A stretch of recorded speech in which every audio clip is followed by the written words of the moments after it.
All right, now we've got the TR5B ready. So what we got is I did a little oyster tin work. We got this pilot on here. And the reason we got this on here is because, since, remember I said we don't have a way to keep the shell on. So we're doing it the way, the only one good thing I gotta say about the newer locomotives is I like it when they keep the shell on based on the couplers being inside the pilot. And that's what we should have about right now. I should be able to remove my couplers. Just like that. That's what will keep the shell on. And that is definitely one of my favorite things about all the stuff we have learned, is that keeping the shell on with the pilot is the way to go. Okay, so now I can paint this and detail it out. Everything, that'll be awesome. But now, where are we? Okay, I've removed the DC jumpers. We are ready with, we're going to set up the headlight. Okay, so right here I got the breadboard on, and he's on 3.78 volts. Okay, so here, now I made an LED turn down, and it turned out it was green. Could not figure it out until I went back and looked at all the packages. Yeah, he was green. That was not good. Okay, so now let's put him in the breadboard. He lights up. Okay, let's take a look at our breadboard. So the way the breadboard works is I've got a plus and a minus coming in, and then I got some jumpers over here to these rows. Okay, I can stick the LED in there, and I've got the same resistor I'm going to be using inside the shell. And it goes back. All right, so then I got it hooked up to the bench tester. All right, I got it at 3.7 volts. I think it's going to be like 5 volts. Let's see what happens if we make it 5 volts. And it's about 5 right there. Okay, it don't look like much right here. But let's get down on top of it and see. Oh yeah, that's going to be nice and bright, isn't it? Sweet. That's going to be great. Okay, so now what we're going to do, we've got them ready. Let's see if I can get set up here. Shell off. Okay. Now what I had to do was I had to file off the little ledge. And I use a lathe to do that, but and then I use a drill bit in the headlight so that it can go in that way. It can also go in from over here, which is where we're going to put it. Now what we got to do is we need to attach the resistor. All right, so many of you have pointed out many times, you're like, oh, resistors are not directional. Well, I use the Radio Shack chart that I got way back when that always says that the metallic stripe is last.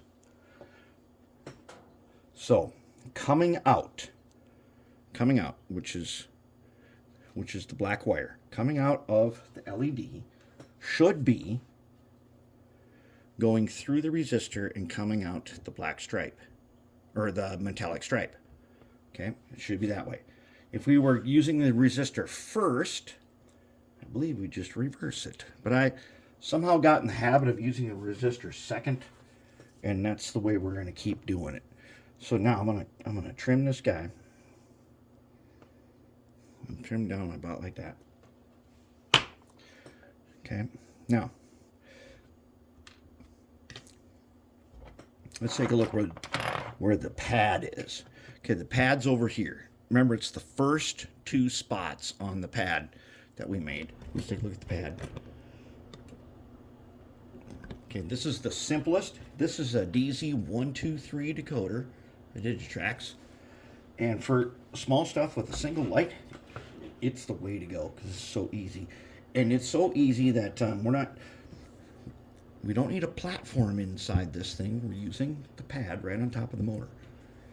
All right, now what's going to happen is I'm going to put the light and its resistor up in here and its wires, and they will come down to the pad.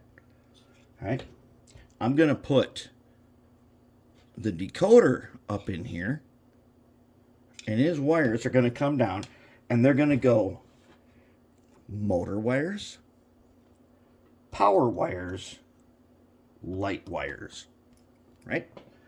So let's take a look at the colors. So what we've got here, well, we've got a couple of different wires here. Let's take a look at the diagram again, because I thought we were going to have one light function. Oh no, actually, this thing does have 2 light functions, but we're only using the white wire on this one. We're just using the 4 wire. Okay, so what we got is a blue wire is for lights. All lights, and the blue is the positive. Okay, then we've got a red and a black, which go on the power. We've got an orange and a gray, which go on the motor.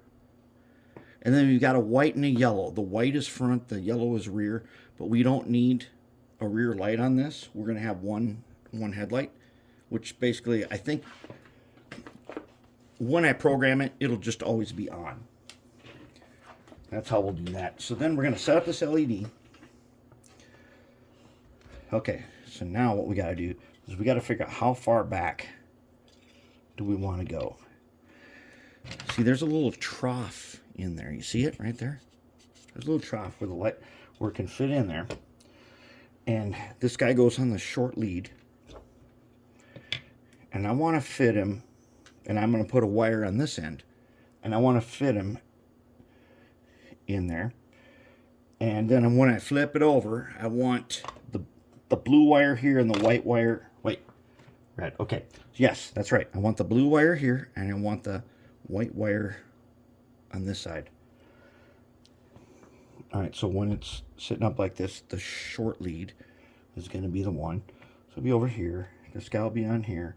And then I want a wire that comes down. And I'm going to use a wire so that on this particular one, when you open up the shell, you'll be setting it up here, and there'll be wires. You know how we don't like really bird's nests and stuff. But on this one, it's going to be so easy with so few wires. It won't be that bad. It'll be just right. So that's how we're going to set that up. And then we're going to put him in there. And we won't need to glue him in. He can be just a friction fit. But we will put a dot of goop on the resistor and hold him in place. And so that's where we're at on the TR5. We got shell secured using pilots. Oyster tin pilot. That's right, oyster tin theater.